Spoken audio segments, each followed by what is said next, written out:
Pô, esse caso com desenvolvedores, cara, é bem interessante. Eu fui um programador, uma parte considerável da minha É vida, né? verdade, eu tinha esquecido desse detalhe, É, inclusive. e aí essa questão do ego, o mesmo ego que pega pro criativo, ele pega pro desenvolvedor novato, se ele não estiver preparado. E eu fui um dos que caiu nessa armadilha, com certeza.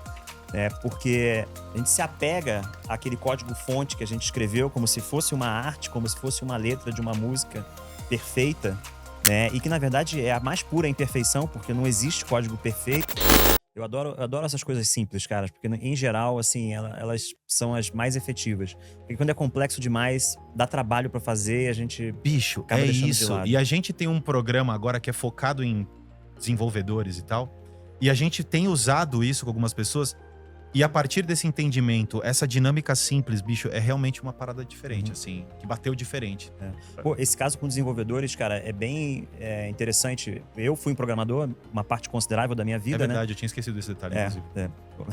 É. Tá ficando cada dia mais distante, mas eu já Mas fui. eu tinha esquecido. Mas eu já fui, né? E sobretudo quando eu era novo, né?